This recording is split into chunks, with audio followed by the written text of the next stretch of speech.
Hey all, welcome to Arna's diaries. ఈరోజు మనం ఒక హెల్తీ వర్షన్ ఆఫ్ కాకరకాయ వేపుడు చూసేద్దాం. సో నార్మల్గా కాకరకాయలని మనం ఆయిల్ తోటి ఫ్రై చేస్తాము, అంటే ఎక్కువ ఆయిల్ వేసి డీప్ ఫ్రై చేస్తారు, రకరకాలుగా చేసుకుంటారు. ఒకసారి ఈ పద్ధతిలో ట్రై చేయండి, చాలా హెల్తీ వర్షన్ అండ్ హెల్త్కి ఇది చాలా మంచిది. చాలా కొంచెం ఆయిల్ తోటే మన సూపర్ యమ్మీ కాకరకాయ ఫ్రై అనేది రెడీ అయిపోతుంది.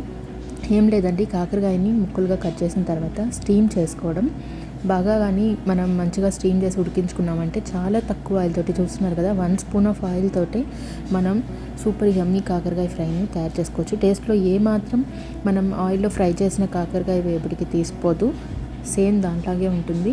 ఇది హెల్త్కి ఇంకా మంచిది కూడా.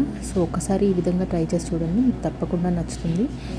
ఈ తక్కువ ఆయిల్లోనే హై ఫ్లేమ్లో పెట్టేసి కాకరకాయని మనం మంచిగా ఫ్రై చేయాలి స్టీమ్ అయిపోయిన తర్వాత. ఆ తర్వాత మనం ఉప్పు, ఉల్లిపాయలు, తాలింపు గింజలు, కరివేపాకు అన్నీ వేసేసుకొని అందులో హై ఫ్లేమ్లో పెట్టి బాగా ఫ్రై చేసుకున్న తర్వాత మనం ఇందులో యాజ్ యూజువల్గా కొబ్బరి, ఎండు కొబ్బరి, వెల్లుల్లి, ఎండుమిరపకాయలు వేసి పట్టిన కారం అది. సో ఆ కారం నేను ఇక్కడ ఎక్స్ట్రా హెల్తీ వర్షన్ కోసం నట్స్ పౌడర్ యూస్ చేస్తున్నానండి. ఈ మధ్య ఇది చాలామంది యూస్ చేస్తున్నారు, మీరు కూడా ట్రై చేసి చూడండి. టేస్ట్, మన హెల్త్కి ఇది చాలా మంచిది. నట్స్ పౌడర్ అంటే సన్ఫ్లవర్ సీడ్స్, పంకిన్ సీడ్స్ వేసి చేసిన నట్స్ పౌడరు. మీరు కావాలంటే ఇంకా ఏవైనా నట్స్ కూడా యాడ్ చేసుకోవచ్చు. So I hope you guys like the video. Thank you for watching. Bye bye, see you on my next video.